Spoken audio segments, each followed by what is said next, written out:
Welcome to the Tuesday Weekend, the podcast that always gets up promptly after paying the check, especially when it's busy. With me today is Nick Parkin. Nick, how are you doing today? Good. Super slow weekend out here. So after a holiday weekend, it's always slow. Everyone gets back home after they've spent a ton of money and realize they have more money to spend, so they don't go out. Unfortunately, Trey had a major ice cream crisis to attend to at work today and could not join us. But today's episode is about mental health in the restaurant industry. And this is a topic really broad enough for a podcast all of its own. There is just so much to talk about. There are so many stressors on the group and the individual in restaurants that a team of professionals really could spend a lifetime just studying the group dynamics. But before we get into this, I want to take a moment to think about why restaurants are important in our society, and thus why restaurant work is important to our culture. It's a few things beyond the simple fact that there are lots of people who do not know how to cook or cannot cook for themselves. So restaurants provide nourishment. We like to celebrate significant occasions with food. So restaurants and bars provide us a place to go to celebrate, but as crucially is the concept of the third place, that place that you regularly spend time that is not home or work, but is as comfortable to you, a place where you can relax and you look forward to seeing the people there. And nobody is at a restaurant or bar more than their employees. And I want to discuss all this, but I have just myself and my bartender, and our scooper isn't even here today, so I called in some extra help. Deanna Rhodes is a mental health advocate, digital nomad, freelance writer, and Toastmaster. Deanna has been passionately engaged in mental wellness since 2016 when the community she lived in, Park City, Utah, decided to address the issue as a public health initiative. She spent time working as a citizen advocate at the state legislature on issues that affect mental health and substance abuse, such as Medicaid expansion, banning conversion therapy, and tracking other bills that could have an impact both positively and negatively. Deanna has run for local office. She served on a community-wide alliance focused on all aspects of mental health, has a track record in promoting public awareness around mental health through her work as executive director of a mental health organization whose mission was to reduce the stigma surrounding the topic of mental illness and substance misuse. Deanna has a degree in communication studies and political science from Ball State University and an MBA from Western Governors University. In her spare time, she's a Kentuckiana woman in leadership Toastmaster and writes in her blog, Deanna Walks. She is also working on a play that addresses undiagnosed mental health in rural communities. So thank you, Deanna, for being with us today. Well, thanks so much for having me. I really appreciate the opportunity to talk about mental health. I think at any opportunity we can have a conversation in any direction around mental health. It's such a broad topic. And I think anytime we can talk about it and bring it out in the open is really, really valuable. So I'm excited to have this conversation today. And I do hope that it's first of a few, not just one conversation that ends today. Oh, absolutely. Let's start with kind of the point I left off on before I introduced you in just the concept of the third place. So Deanna, you've worked in both bars and coffee shops. What is your perspective on that notion? You know, the third place was introduced to me by Starbucks. I worked there for 5 years as a barista. And Starbucks for me personally was this place that I went back and forth. I had some regular full-time jobs that were more like office work. And then I would go back and forth to Starbucks either during high season when I wanted to make a little extra money, or maybe I was between things and transitional. And I really was impressed with their training programs. And that was one of the things that kept me kind of staying in that environment as opposed to going to a different coffee shop. I just felt like I could learn a lot. And one of that main thing is that I picked up from them was this idea of the third place. And they initially designed Starbucks coffee shops with round tables. They encouraged people to really sit and stay. And it was super apparent to me because I did work at Starbucks during the pandemic. And so we had to close a lot of our shops. And the one that I was working in was closed completely. And so we had these people that were used to going to Starbucks. They had their regular drink. We knew their name, and they showed up every single day. And when we were closed for about 2 weeks, they didn't have anywhere to go. And it really drove home to me that, you know, there was a group of almost, I think there were mostly men, probably of retirement age, would come in every single morning and they would discuss politics, local issues, shoot the breeze, but they were always there and they were their own little support group. And I really kind of realized that after the pandemic, when I recognized that maybe they didn't have that camaraderie during that time. And we had another person that came in again every single day about the same time, ordered the same thing. He actually ordered 2 drinks. And I came to understand that he was ordering that drink for someone that was at home that he was caretaking for. And this was his little jaunt every day. He would walk down to the Starbucks, place his order, shoot the breeze with the people at the shop, and then carry that home. And, during the pandemic, that just wasn't available to him. And so it started really driving home that idea of the third place and how important it is to be somewhere other than just home and just at work. You need to have that third place where you feel really comfortable. And it can be a restaurant, it can be a bar, but it might also be the gym. For some people, it's like a church or religious outlet. But, as our communities have really changed so much, it's become these restaurant entities, I believe. And especially because there, in a lot of communities, aren't places to hang out where spending money is not an expectation. At a bar, you can buy 2 drinks and sit there for 3 or 4 hours. So, all right, you're still spending money, but it's still going to be less than, say, going to a movie together. And in a movie, you don't have that interaction. Sure, it's a shared experience, but you're not having that community. Same exact thing here. Before me, my dad used to go down and have coffee with all his friends after he got off work. He would go to work at 4 a.m. to mow lawns, but as all the old guys go down to the coffee shop and about 9 or 10 o'clock, and one of the people they started hanging out with was this woman named Holly Rowe, back from Utah, if you remember, sportscaster, works for CBS Sports and stuff. You see her on like the national title games and everything. And they would go down, 2-3 times a week, and like 10, 15 guys all in their 70s and 80s just having coffee and shooting the breeze. The bar t-shirt I'm wearing right now during COVID, that was the place I'd go after work every night, go grab a beer and stuff. And then COVID happened and everything was closed, especially out here in California. And when they reopened, you'd go sit down at a table at Bar One, and then it was just like the bar, people would just join you. It was like, Bobby, well, hey, can I have a seat? Sit down, let's talk. And it just, everyone would meet up at these places in their little groups, and the groups would always change because we all knew each other, but it was fine to sit down at someone's table instead of sitting at a table by yourself. And it was just, mentally, it was just nice to sit around and talk, chat to people. It makes me think of, and it's a little bit in a negative direction, but I always love, there's a quote from the Drew Carey show, if anyone remembers that. And he goes, "Oh, you hate your job. So does everybody." There's a support group for that. They meet at the bar after work. Yeah, exactly. It really is. It becomes that family or that support group. So many things can happen. But if you're new to a community and you haven't made any friends, you can go sit down and belly up to a bar, and immediately you have this new network of friends that you can look forward to seeing, every day. Or every few days. I'm literally known for that. It's like this bar again, Bar One. I started going there because one of the people I first met here, who worked in another bar, started working there. Mm-hmm. Mm-hmm. And I'm like, I'll go down and support you, order a beer or 2, tip you and stuff. And yeah, it's something else that we'll get into. I'm sure it's sad to see when they start changing people there, like when people start moving and stuff. Josh and I have a mutual friend named Glenn.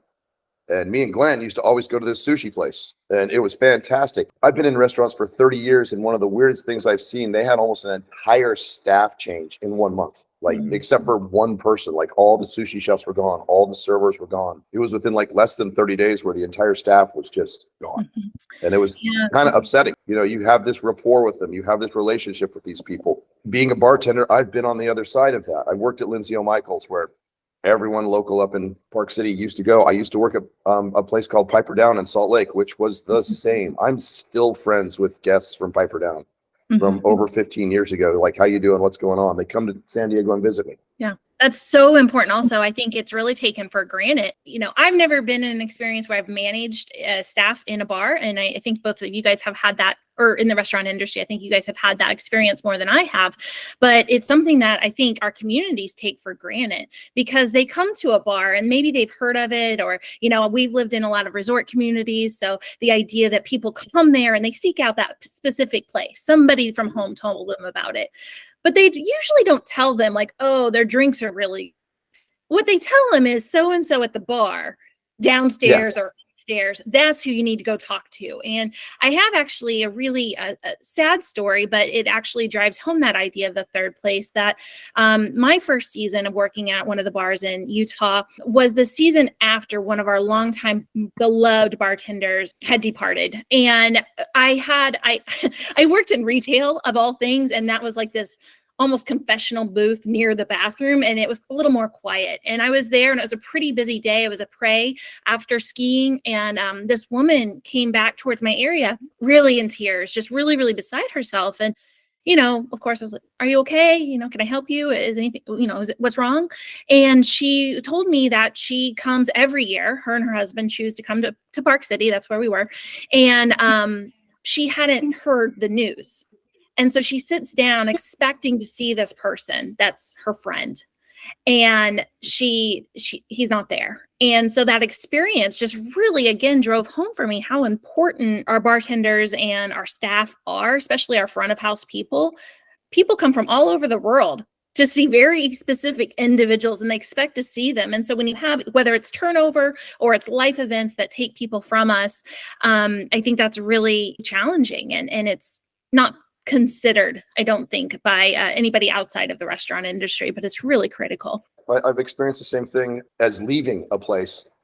I worked out at a restaurant in Coronado for about 5-6 years, and I've had people hunt me down and find out where I'm working. But this one couple came in to see me. He's a Navy guy, and he got stationed back here. And they went to see me because they'd come in like every week while he was going through buds training and stuff for dinner and all that. And with his parents would come in once a month, and they just went to the host like, "Hey, where's Nick at?" And she just let out this big sigh, like, she's like, "Everybody asks where he's at.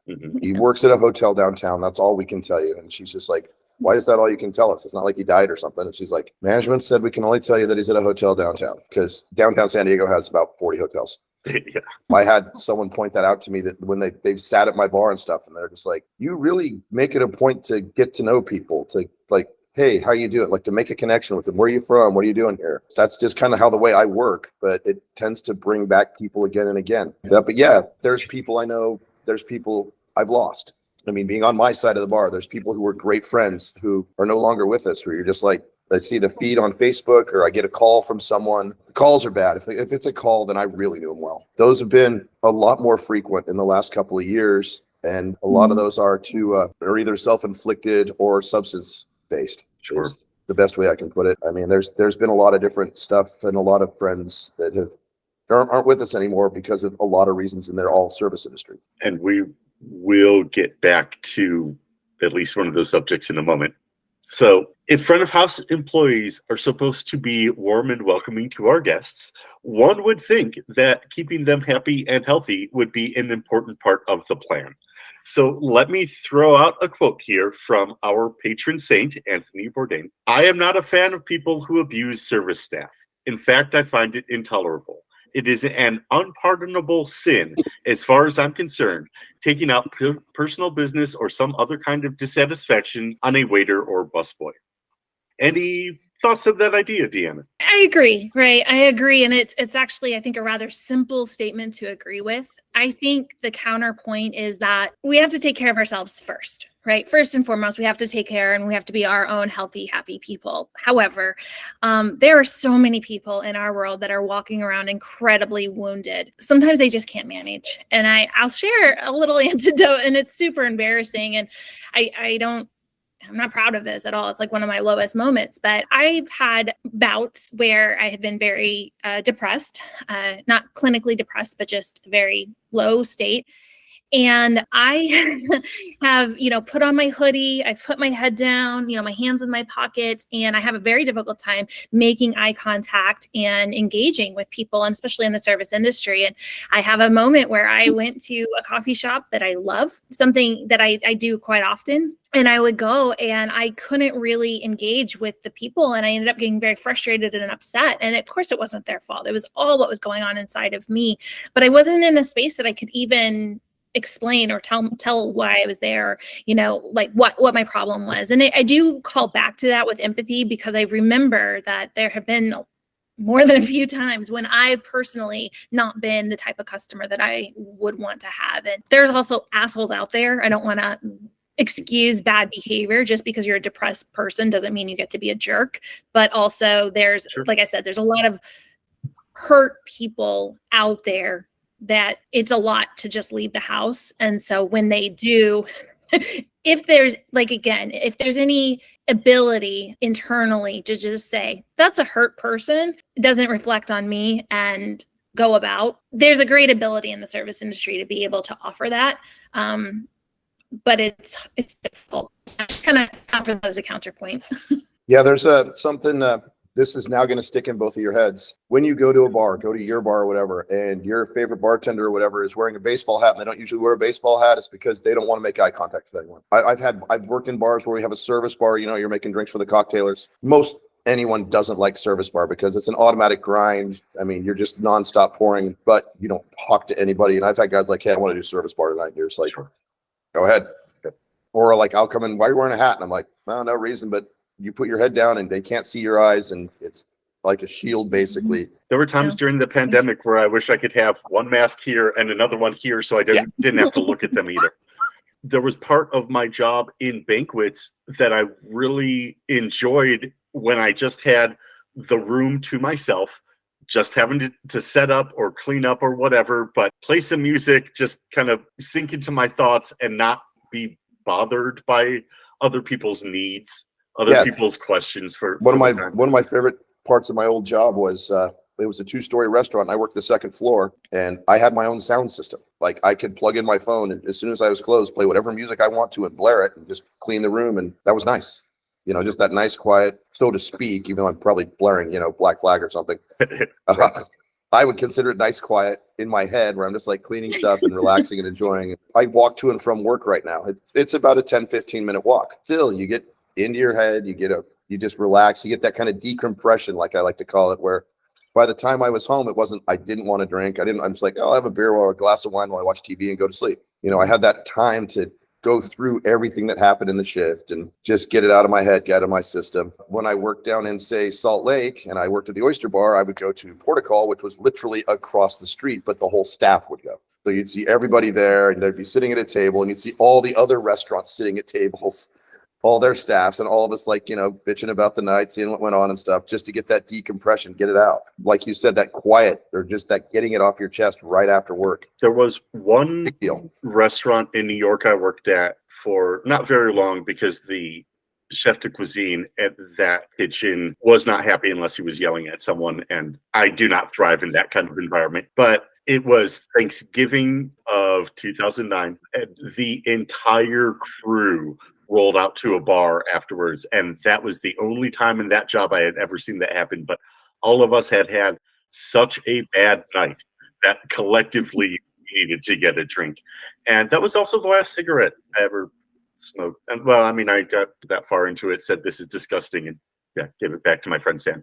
Anyway, I think let's actually take a quick break here, because we've got another subject to kind of get into. So stay tuned. We will be right back.